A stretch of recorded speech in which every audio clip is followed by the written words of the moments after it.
साथ से संबंधित पिछले वीडियो में हमने 3 प्रकार के उत्पत्ति के नियम के बारे में जानकारी प्राप्त की थी, जिसमें हमने देखा था कि उत्पत्ति वृद्धि नियम, उत्पत्ति समता नियम और उत्पत्ति ह्रास नियम। उत्पत्ति वृद्धि नियम वह स्थिति होती है जिसमें जिस अनुपात में अन्य साधन को स्थिर रखकर एक साधन की मात्रा में परिवर्तन किया जाता है, उत्पादन उससे अधिक अनुपात में बढ़ता है, तो उस स्थिति को हम उत्पत्ति वृद्धि नियम की संज्ञा देते हैं।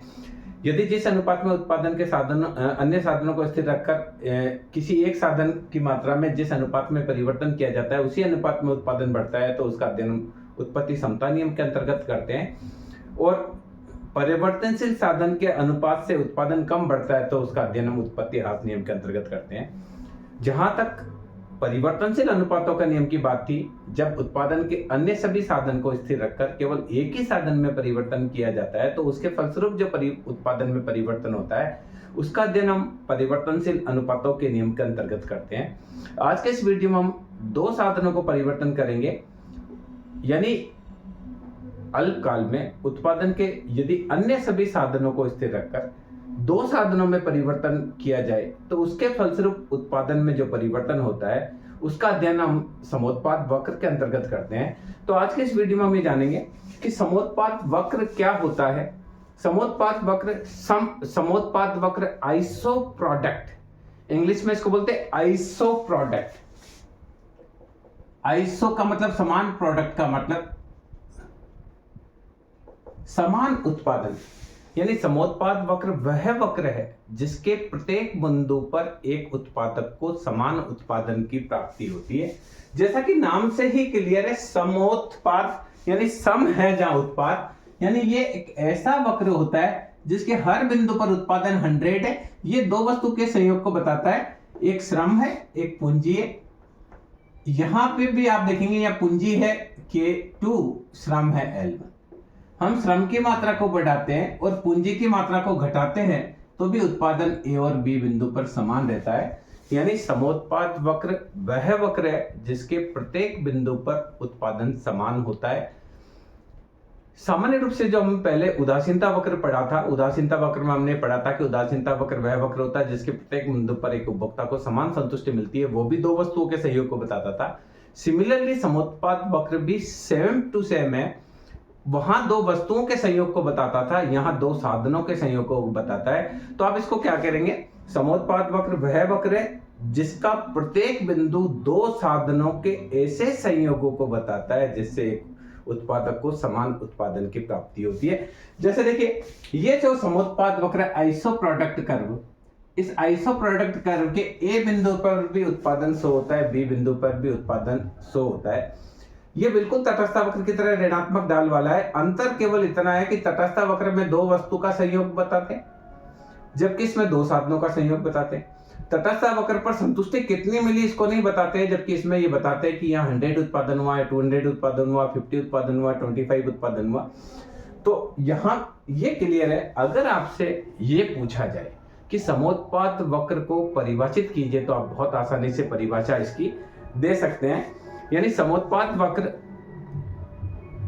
वह वक्र है जो श्रम और पूंजी के विभिन्न ऐसे संयोगों को बताता है जिससे समान उत्पादन की प्राप्ति होती है। अब देखिए, हम इसको करके देखते हैं। मान लीजिए देखिए 2 संयोग है, ये संयोग है A B C D। यहां देखिए श्रम, यहां देखते पूंजी। क्लियर, पूंजी है यहां 5। देखिए मान लीजिए यहां 1 श्रम है, 20 पूंजी है। पूंजी की मात्रा बढ़ाई, श्रम घटाया, फिर पूंजी की मात्रा बढ़ाई, श्रम और घटाया, फिर पूंजी की मात्रा बढ़ाई, श्रम और घटाया। तो ये प्रतिस्थापन की दर। यहां देखिए, यहां एक कैपिटल के लिए 5 लेबर का त्याग किया, फिर एक और कैपिटल के लिए 4 लेबर त्याग किया, एक और कैपिटल के लिए 3 लेबर का त्याग किया गया।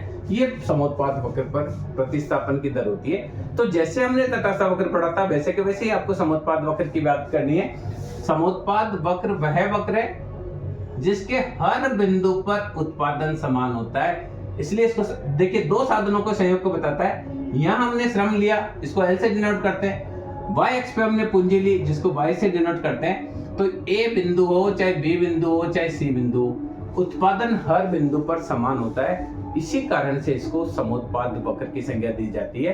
तो अगर आपसे ये पूछा जाए कि समोत्पाद वक्र क्या है, आप बता सकते हैं। समोत्पाद वक्र पर तकनीकी प्रतिस्थापन की दर क्या होती है, इसको भी आप क्लियर कर सकते हैं। तो समोत्पाद वक्र, आप देखिए, अगर आपसे पूछा जाए कि समोत्पाद वक्र का ढाल क्या है, तो भी इसको आप कर सकते हैं। इसको हम देखिए, ये हमने बात करी समोत्पाद वक्र की।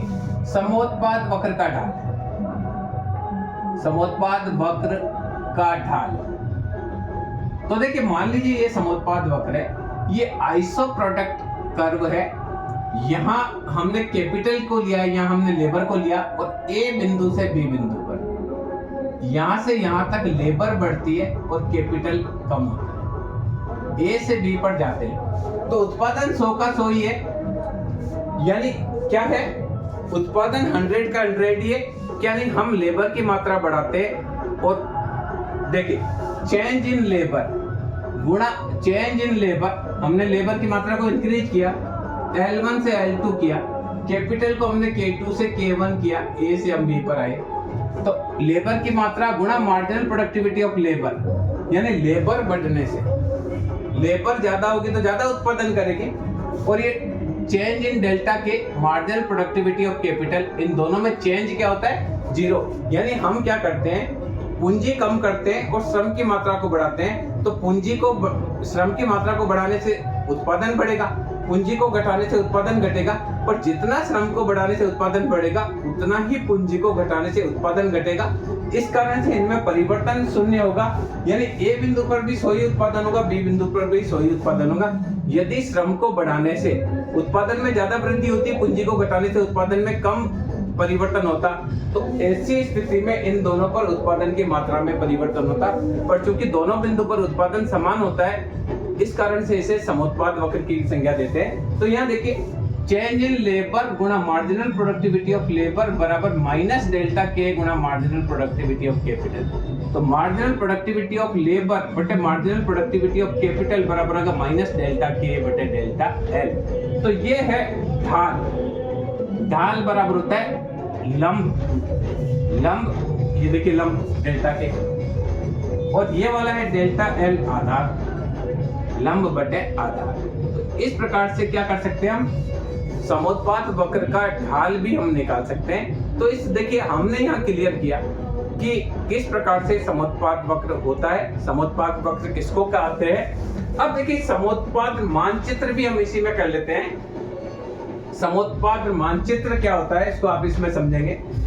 समोत्पाद मानचित्र, समोत्पाद मानचित्र, देखिए दो साधनों के संयोग के लिए बहुत सारे समोत्पाद वक्र को, जैसे तटस्थ मानचित्र होता है, एक ही वक्र में बहुत सारे तटस्थ वक्र को बताते हैं तो उसे तटस्थ मानचित्र कहते हैं। वैसे ही दो साधनों के संयोग के लिए बहुत सारे समोत्पाद वक्र बनाए। ये 100 का उत्पादन को बता रहा है, ये 200 के उत्पादन को बता रहा है, ये 250 को बता रहा है, ये 300 उत्पादन को बता रहा है, ये आइसो प्रोडक्ट 1 है, ये आइसो प्रोडक्ट 2 है, ये आइसो प्रोडक्ट 3 है, ये आइसो प्रोडक्ट 4 है।